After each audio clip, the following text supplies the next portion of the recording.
Shiurim and Brocha. Let's go back into the Tzav Vziruz, the Rebbe's next chapter. He says it's called A Journey into Creation. The Rebbe explains that there are different sorts of davening. Most times, the pedestrian davening, we skim through things, and we to be truthful, we'll ask for things, nachas and gesund, and we'll pray maybe for somebody, a loved one, or for panosa. But truthful davening, this is something that has a different level altogether. And the Rebbe explains. He says, have you ever experienced? Now, first you have to be truthful to yourselves, guys. Okay? Have you ever experienced the bliss of prayer that is pure of any ulterior motive or personal interest?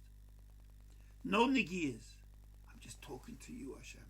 I want to have I want to feel your essence within. It's just a conversation I want. I'm not coming for anything. Just coming to talk to you, Hashem.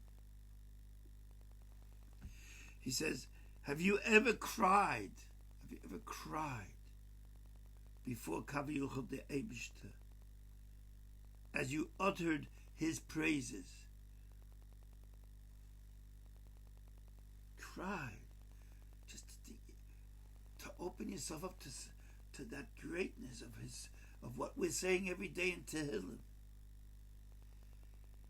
Or have you ever been aroused when speaking to Hashem? Do you feel that in His presence, and you're in the Eibush Esdo,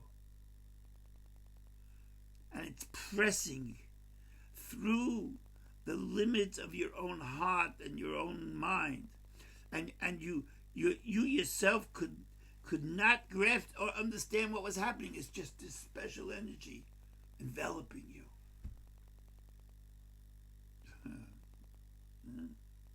Have you ever had that moment? That's true davening. We were lucky, I don't know if any of you ever.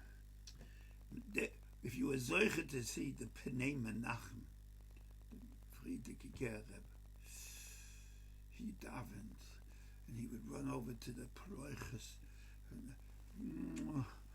you could feel the, and he would walk away, and on the other side of the corner, there was a zoiche gewesen to see the Bover Rebbe, Reb Naftulche, his hands burning. There was so much energy in his feeling of his kedusha, grasping on to the essence that was this discussion, this discourse with the Eibishter. You could look in his eyes, you could see all the pain of the whole of Klal Yisrael, and here he was, just embracing the Eibishter. Yeah. Otherwise, any tears that you may be shedding during your prayers, says the Rebbe, are like those of a child crying for a toy or a sweet, something gashmiistic. But these experiences you would think is beyond you. Not so, says the Rebbe. He's going to let us in on a secret. He's going to tell us how we could have that experience of a pure, unadulterated, just opening yourself to the Eibishter. He says, this is the way to reach this level. And I'm going to he says, you have to first be in a position to let yourself go for an hour or two. Get away from the world. Get away from the hustle. Get away from the bustle.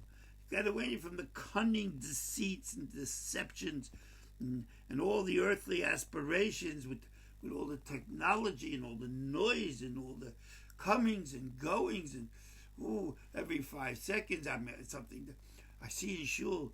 I've begged guys before, do not take the phone into the basement. It's going to drive you crazy. They're just putting it on the table. It doesn't have to talk. You're going to be listening anyway. So how do we get to that level? Where else do we go? Where are we going to find ourselves? He says, get yourself away from all the noise. Seclude yourself in some privacy. He says, go out into a forest if possible. We live in an urban society. Go to a park. Go someplace where there's no one around. Just let yourself, now this is the kunst. This is the secret, guys. Listen up. Let yourself become a simple creature in God's world. Right? The sun, the moon, the birds, the trees, they all sing songs to the Aish, the praises. Become part of that orchestra of schwach to the Aish. Nothing exists without the Aish. Just simple. No one's looking. Just you be there with the Aish. No negias. I got nothing. I got no edge here. I just wanna. I saw Shires of Pleiti. They would rip their clothes open. They were, but nishmas. Do you ever hear those words? I watch people, Yingalad, come into the shul. They're davening late, and the nishmas, boom, boom, boom. Nishmas. The ganze neshama man. Nishmas kochai. What's going on? The world, just be simple. Reveal the greatness of Hashem in the world and fill your heart with a sense of that greatness. In this state of mind, says the Rebbe, begin reciting, listen up, something simple. Adon Olam. Adon Olam. Or Yedid Nefesh, Over Rachama. Just take it. Adon Olam. How much do you put thought into Adon Olam? Yedid Nefesh. My beloved companion. See how your neshama will rush out to greet Kavayuchel the Eibishter. You haven't tried it because you don't believe it. It's there.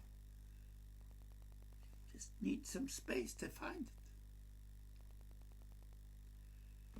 See how your neshama is going to open itself up to this eternal sweet song.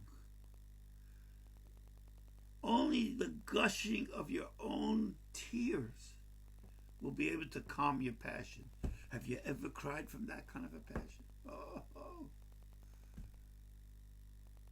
You're going to say it can't be done in this day and age?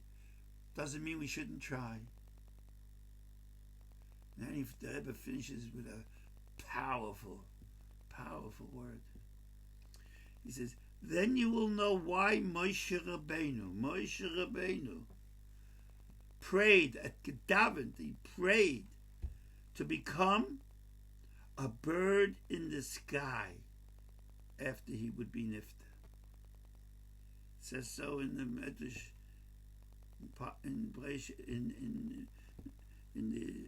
the Medrash Rabbah. It says he yearned to sing praises to HaKav Yuchel, the Eibishter, as a simple creature before Hashem.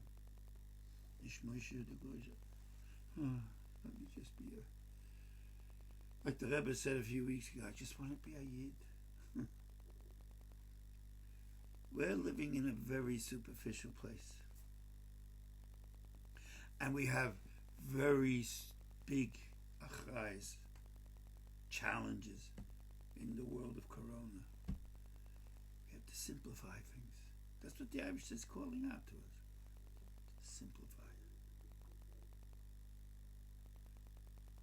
this ability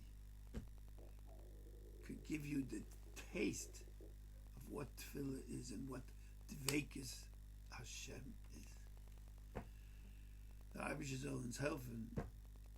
We should think about this.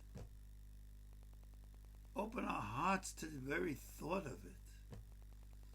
Deim schus ma alle sein gesinnt, and all be able to share with nachas a davening that is meaningful without any kind of shtick, just organic you.